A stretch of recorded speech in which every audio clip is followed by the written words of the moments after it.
দৈনিক প্রথম আলো আজকে একটা রিপোর্ট করেছে, বিশ্বকাপে না খেললে কেমন আর্থিক ক্ষতি হতে পারে বাংলাদেশের, এই শিরোনামে। নিজেদের রিপোর্ট না, পিটিআই, ESPN, ক্রিক ইনফো, রেপ স্পোর্টস, এইরকম নানান জায়গা থেকে তথ্য নিয়ে তারা একটা ধারণা দেবার চেষ্টা করেছে যে বাংলাদেশ যদি T20 বিশ্বকাপ বয়কট করে ফাইনালি গিয়ে যদি আমরা না খেলি তাহলে আমাদের আর্থিক ক্ষতিটা কিরকম হতে পারে। আমিও আরো নানান কিছু ঘাটাঘাটি করলাম এবং সেইটা করার পর দেখতে পেলাম এই মুহূর্তেই 4টা মাত্র খাত থেকে বাংলাদেশ ক্রিকেট বোর্ডের 500 কোটি টাকা লস হবে যদি আমরা T20 বিশ্বকাপ না খেলি।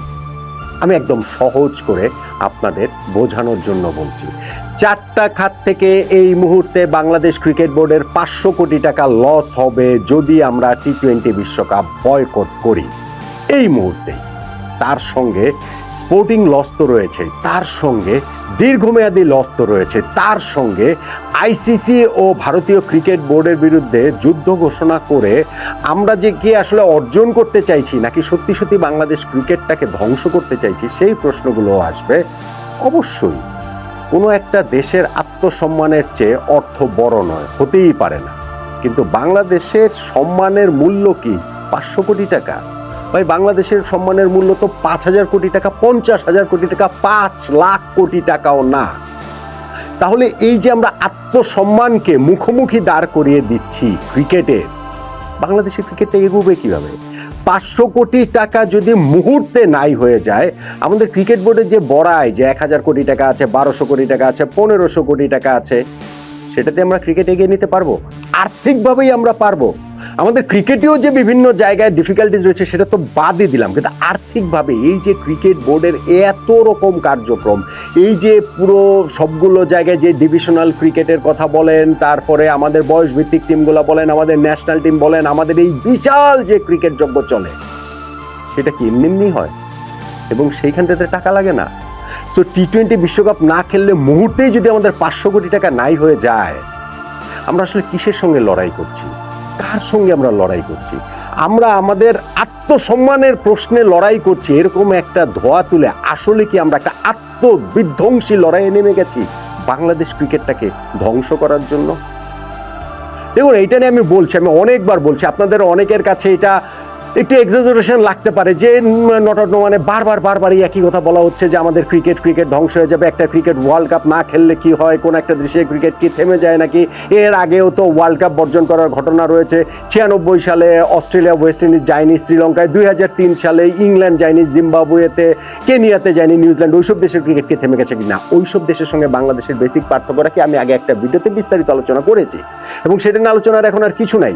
এবং এখন এটা প্রিটি ক্লিয়ার যে আমরা ভারতের বিপক্ষে, আইসিসির বিপক্ষে মোটামুটি যুদ্ধ ঘোষণা করে দিয়েছে, আমাদের সরকার যুদ্ধ ঘোষণা করে দিয়েছে। ওয়ারেজ আমাদের সরকারের যুব ক্রীড়া মন্ত্রণালয়ের উপদেষ্টা ডক্টর আসিফ নজরুল আবার প্লেয়ারদেরকে বলে আসছেন যে আগামী মাসে তো নির্বাচন, আমরা তো আর বেশি দিন নাই, তো পরবর্তী নির্বাচন পরবর্তী যে সরকার আসবে তাদের সাথে ভারতের সম্পর্ক ভালো হবে, ফলে ক্রিকেট ক্ষতিগ্রস্ত হবে না। ভাই, তাহলে আপনারা এই ক্ষতিটা করে যাচ্ছেন কেন?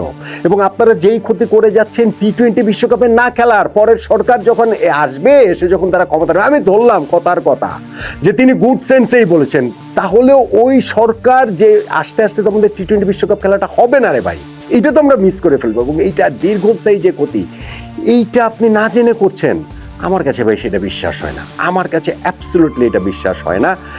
বাংলাদেশ ক্রিকেট বোর্ডের অনেকের কথা আমি শুনি যে তারা আসলে এখন হাতের পুতুল হয়ে আছেন এবং তারা অসহায় হয়ে আছেন যে আমরা কিছু করতে পারছি না, সরকারের সিদ্ধান্তের বাইরে গিয়ে কিছু করতে পারছি না।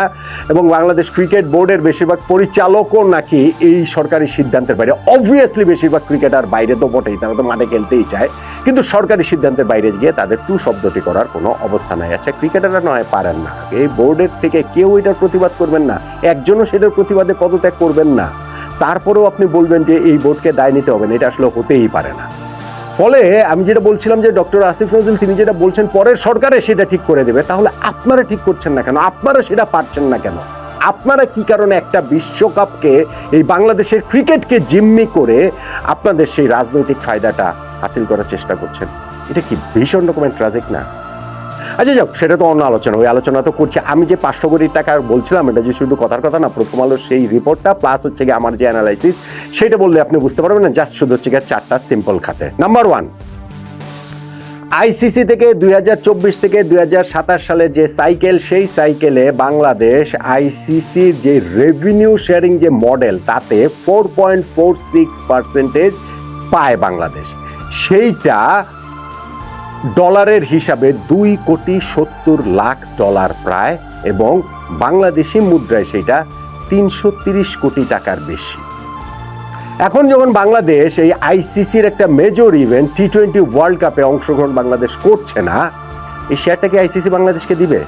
330 কোটি টাকা এই বছরের জন্য আমরা পাবো। হ্যাঁ, আমরা এটা 2024 থেকে বলছি 27, এটা কিন্তু আমরা পেয়েছি, আমরা গত বছর পেয়েছি, কিন্তু আমরা এই বছর গিয়ে কি পাবো? আইসিসির যে অংশগ্রহণ সংক্রান্ত যে শর্ত, সেই শর্তটা কি আমরা ভঙ্গ করি নাই? বা করি নাই মানে কি, করতে যাচ্ছি না যদি আমরা T20 বিশ্বকাপে না খেলি। তো আইসিসি আমাদেরকে কি কারণে ওই 330 কোটি টাকা দিবে আমাকে বলেন তো? ওই $2,70,00,000 কি কারণে দিবে? লিগ্যাল পয়েন্ট অফ ভিউ থেকে কি তারা দিবে? আর আইসিসির বিপক্ষে তো আমরা যুদ্ধ ঘোষণা করেছি রে ভাই। তাহলে হচ্ছে কি আইসিসি ওই টাকাটা আমাদেরকে কি কারণে দিবে? তার মানে এখানে স্ট্রেট আমার আন্ডারস্ট্যান্ডিং হচ্ছে গিয়ে যে আইসিসি এই টাকাটা যেহেতু T20 বিশ্বকাপে, এই টাকাটা তো আর খালি খালি দেয় না, এটা হচ্ছে গিয়ে প্রত্যেকটা বোর্ডের সঙ্গে আইসিসির একটা কন্ট্রাক্ট হয়। সেই কন্ট্রাক্টের যেই শর্তগুলো রয়েছে, সেই শর্তটা তো আমরা ভঙ্গ করছি। আপনি এটা আইন না জানলেও বুঝবেন, T20 ওয়ার্ল্ড কাপে আমরা খেলছি না। ফলে অংশগ্রহণ সংক্রান্ত শর্ত ভঙ্গ করার কারণে এই $2,70,00,000 যেটা বার্ষিক আইসিসির বাংলাদেশকে দেওয়ার কথা 330 কোটি টাকা, সেইটা আমাদের নাই হয়ে যাবে মুহূর্তে। নাম্বার 1। নাম্বার 2, সম্প্রচার এবং স্পন্সর এইসব সূত্র ধরে প্রায় 100 কোটি টাকা নাই হয়ে যাবে। প্রথম আলো রিপোর্টে বলছে। এইটার ব্রেকডাউনটা অনেক জটিল আছে, সেটা আমি যদি এবার নাও বুঝাই, আমি জাস্ট রেফারেন্সই দিলাম। 100 কোটি টাকা এই জায়গাটাতে আরো নাই হয়ে যাবে। 330 কোটি টাকা প্লাস 100 কোটি টাকা, 430 কোটি টাকা নাই হয়ে গেল, ক্রিকেট বোর্ডের লস হয়ে গেল। নাম্বার 3, T20 ওয়ার্ল্ড কাপে বাংলাদেশ অংশ নিলে আমি হিসাব করে দেখলাম যে অলমোস্ট 13 কোটি টাকা বা অ্যাটলিস্ট 13 কোটি টাকার মতো আমরা এই জায়গাটাতে লস করলাম। কিভাবে? T20 তিনটা খাত আবার এখানে রয়েছে। T20 ওয়ার্ল্ড কাপে অ্যাপিয়ারেন্স ফি, মানে জাস্ট শুধু আমরা অংশগ্রহণ করলেই সেখানে আমরা পেতাম হচ্ছে গিয়ে $5,00,000 বা 6,10,00,000 টাকার মতো। আমরা সুপার 8 রাউন্ডে যাব, সেটা তো প্রত্যাশা করতেই পারি। গতবার যেহেতু আমরা সুপার 8-এ গিয়েছিলাম, মানে আমি ওটা ধরে নিয়েই বলছি, সুপার 8-এ গেলে প্রতিটা দল সেখানে আরো $4.5 করে পাবে আইসিসির কাছ থেকে, বাংলাদেশি মুদ্রায় সেইটা ধরেন হচ্ছে গিয়ে আরো 5 কোটি টাকা। তাহলে এই যে 6 কোটি আর 5 কোটি, 11 কোটি টাকা ওইখানটাতে হয়ে গেল 11.5 টাকা, ওইটা 5.5 কোটি টাকার মতো ওইরকম আসলে গিয়ে দাঁড়ায়। আর প্রতিটা ম্যাচ জয়ের জন্য 31,000 সামথিং ডলার হচ্ছে গিয়ে মানে প্রতিটা দল পাবে। সো সেইখান থেকে যদি আমরা ধরেন T20 ওয়ার্ল্ড কাপে বলছি যে সুপার 8 পর্যন্ত আমরা যাব, আমরা যদি 4টা ম্যাচ অন্তত জিতি, গ্রুপ পর্বে আমাদের 3টা ম্যাচ রয়েছে, সুপার 8-এ গেলে আমাদের আরও এখানে 3টা ম্যাচ থাকবে, সব মিলে 6টা ম্যাচের মধ্যে আমরা যদি 4টা ম্যাচও জিতি, সেই ক্ষেত্রেও তো আমাদের ধরেন $1,20,000, মানে ধরেন আরো 1.5 কোটি টাকা। তার মানে এই যে T20 ওয়ার্ল্ড কাপের 3টা জিনিস মিলে 6 কোটি টাকা প্লাস 5.5 কোটি টাকা প্লাস হচ্ছে গিয়ে এই 1.5 কোটি টাকা, এইখানটাতেই তো আরো প্রায় 13 কোটি টাকা বাংলাদেশের লস হয়ে গেল। সঙ্গে তো প্রাইজ মানি ওগুলা ধরেন আছে, মানে আমি বলছি যে জাস্ট বা প্লেয়ার অফ দ্য ম্যাচ হলে সেইটার ফ্রিতে ওগুলা বাদই দিলাম, এখানে আরো 13 কোটি টাকা নাই। তাহলে এইখানটা দলকে 330 প্লাস 100 প্লাস 13, তার মানে হচ্ছে গিয়ে 443 কোটি টাকা। আর আমরা T20 বিশ্বকাপে যে অংশ নিচ্ছি না, সেই কারণে আইসিসি আমাদেরকে প্রায় $2,00,000 জরিমানা করতে পারে, $20,00,000 জরিমানা করতে পারে। T20 ওয়ার্ল্ড কাপে বাংলাদেশ অংশ না নেবার প্রেক্ষিতে $20,00,000 আইসিসি বাংলাদেশকে জরিমানা করতে পারে, টাকার অঙ্কে যেটা প্রায় 24.5 কোটি টাকা। তাহলে আপনি সেই 443 কোটির সঙ্গে আরো 24.5 কোটি টাকা যোগ করেন, 467 কোটি 50 লাখ, ধরেন 470 কোটি টাকার মতো এইখানটাতে আমাদের হয়ে গেল। এখন 470 কোটি টাকা মানে 500 কোটি টাকা। আচ্ছা, আমি অবশ্য 470 আর 500 কোটি টাকা 30 কোটি টাকার ব্যবধান, বাট স্টিল আমি বলছি যে টাকার অঙ্কগুলার বিষয়টা তো এইরকমই। এইখানটাতে তো আমাদের ওয়ার্ল্ড কাপ অ্যাপিয়ারেন্স ওগুলার তো হিসাব নিকাশ তো আরো রয়েছে। তার মানে আমরা T20 বিশ্বকাপে অংশ না নিলে মুহূর্তে বাংলাদেশ ক্রিকেট বোর্ডের 500 কোটি টাকা লস হয়ে যাবে। এই টাকাটা আমরা কোথায় পাবো? এই টাকাটা আমাদেরকে কে দিবে? বাংলাদেশ সরকার দিবে 500 কোটি টাকা, বাংলাদেশের জনগণ ক্রাউড ফান্ডিং করে 500 কোটি টাকা দিবে, সেইটা দিয়ে আমাদের ক্রিকেট চলবে। ক্রিকেটের জায়গা তো বাদ দিলাম, ইনফ্যাক্ট আর্থিক যে অন্যান্য জায়গা, এই বছর ভারতের বাংলাদেশ সফরে আসার কথা। ভারত কোনো একটা দেশে গেলে, শুধু বাংলাদেশের ক্ষেত্রে না, ক্রিকেট ওয়ার্ল্ডের সব দেশের ক্ষেত্রে সেটা সত্যি, কোনো একটা কান্ট্রি যদি হোস্ট করে ভারতকে, সেই ক্ষেত্রে ওই দেশটা যেই পরিমাণ লাভবান হয়, বছরের বাকি সব সিরিজ মিলেও সেটা হয় না। বাংলাদেশের ক্ষেত্রে সেটা সত্যি, ইংল্যান্ড অস্ট্রেলিয়া বাদ দিলে বাকি সব দেশের ক্ষেত্রে এটা সত্যি।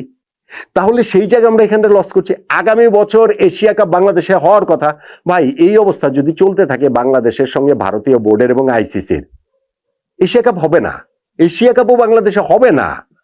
আর 2031 সালের ওয়ার্ল্ড কাপ, সেখানেও বাংলাদেশ আর ভারতের যৌথ আয়োজক হওয়ার কথা, হবে না।